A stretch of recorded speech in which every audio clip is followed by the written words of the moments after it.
Welcome to the third plenary session of the 10 World Human Rights Cities Forum, co-organized by UNESCO and United Cities and local governments.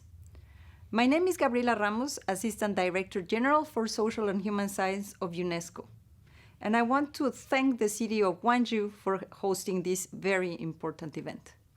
For this session, we will discuss local governments, building the post-COVID-19 world, public services, and human rights challenges. Cities are at the vanguard of defending and safeguarding human rights, as they are at the front lines in the manifold challenges besetting our contemporary societies. Rapid urbanization, human mobility, climate change, rising poverty and inequalities, and now, as if we didn't have enough, the COVID-19 pandemic. The crucial role of cities was once again demonstrated during this crisis, where the local responses called for the need to prioritize the most vulnerable groups, or those that have been most affected, including women and youth. During the crisis, cities have been at the forefront to provide services, to save lives, and to save livelihoods. Action had to be strengthened, given that even prior to the pandemic, socioeconomic inequalities were on the rise, and they have been manifestly magnified during the current juncture. Over the years, local governments have made progress in advancing economic, social, and cultural rights through the development of inclusive social policies and the delivery of public services, including in the area of education, health, and economic security. In a highly unequal world, the commitment of local governments in protecting and promoting human rights and delivering on those services is now needed more than ever. The commitment to localize human rights, including through the promotion of the Sustainable Development Goals, should be at the heart of every human rights city's mandate. But human rights is in its broader sense, including the right to socioeconomic development. And I want to quote Amartya Sen here, who said, "Development has to be more concerned with enhancing the lives we lead and the freedoms we enjoy. And it has to be people-centered." UNESCO has made strides in advancing a global narrative of how cities can contribute to the goals to the SDGs and the Habitat 3 New Urban Agenda. Through the International Coalition of Inclusive and Sustainable Cities, a global platform of more than 500 cities around the world, UNESCO promotes the significance of the human face urbanization in today's world. The cities act with a common voice that strive to fight against the social ills that arise from the current social transformation. This has focused also in promoting gender equality and youth empowerment as essential ingredients for urban inclusion, and have set a pioneering example of global solidarity and cooperation among local and regional governments. Once more, in the current juncture, we should focus on women and youth. We should avoid a lost generation as a major casualty of the COVID crisis. But we know that COVID have actually had huge impact on our lives and on our cities. UNESCO data on the access to employment and financial services in a number of sub-Saharan African cities is just huge, and the impact is more felt in the most vulnerable. 70% of the population had difficulty with access to employment services, while 54% had difficulties with access to financial services.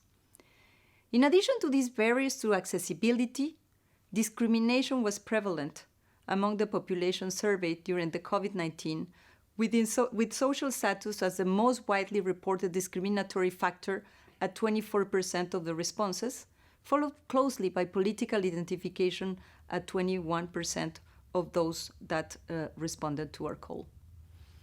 This really calls for renewed action against discrimination, and cities again play a crucial role in ensuring that people are free from this evil, from racism, from violence, which, just like socioeconomic inequalities, tend to be compounded in times of crisis.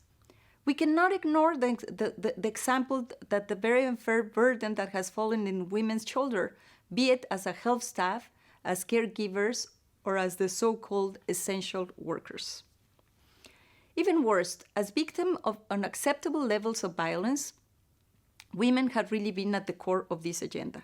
In the 12 months before the pandemic, gender-based violence affected 243 million women and girls. The pandemic actually exacerbated this growing problem, exposing women to threats to their personal integrity. With aggravating factors such as isolation, financial and food insecurity, unemployment, and the impossibility from escaping their abusers, this number has increased massively. Only days after the lockdown measures, domestic and intimate partner violence increased from 30% to 50% in certain countries, according to UN Women. And actually, they didn't have the services to counter this threat, even the security services.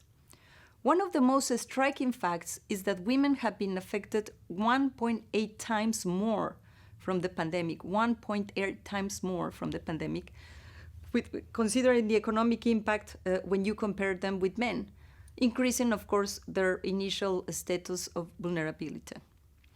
It is a well-known vicious cycle of women being more vulnerable, so in times of shock, things can only get worse. Therefore, we need cities to focus on gender-based responses to the crisis. Differently from the 2008 financial crisis, this time the sectors that are more hardest hit are overrepresenting women. There are 527 million women workers in accommodation and food services, real estate, manufacturing and retail trade, and 42% of women in informal economy in those sectors too. Many women and girls among the rising UN estimate of 214 million people who will be living in poverty. Girls are also more affected by school closures, and many will never come back. So human rights issues are at the forefront of the response to the pandemic. Now more than ever, it is important to recognize the magnitude of its adverse effects on the protection and promotion of universal human rights, and to collectively reflect on the way forward.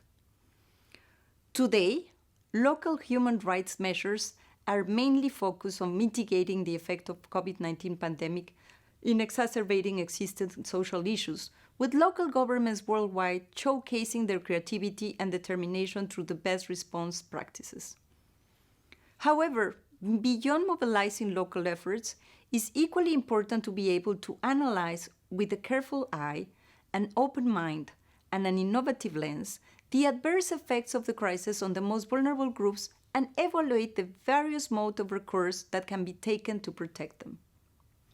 Thus, we can move forward from this pandemic to build the next new normal that will be better if we take the right decisions and if we prioritize again the vulnerable groups. I cannot emphasize how much we really need to prioritize vulnerable groups. This is an unprecedented time for the international community and must be handled with the utmost solidarity, collaboration, and innovation. As we engage in the critical dialogue about our challenges and efforts during the crisis, let us encourage one another to be resilient and to uphold the support of empowerment of citizens. It is in this regard that we must mobilize our resources and work together in order to use our collective synergies to effectively rebuild the world in the aftermath of the COVID-19. If we want to build back better, we know where the efforts should be put, and include the social inclusion dimensions through a human rights-based approach at the center. UNESCO stands ready to build partnership, starting with the City on Gwangju, as well as with other actors in the forum to advance this agenda. Let us take concrete action and work collaboratively through our networks. It is through partnership towards a common goal of inclusive urban governments that the best interests of humankind will be served. Once again, I warmly welcome to the third plenary session of the 10th World Human Rights Cities Forum. May it be purposeful, productive, and progressive for all of us. Thank you very much.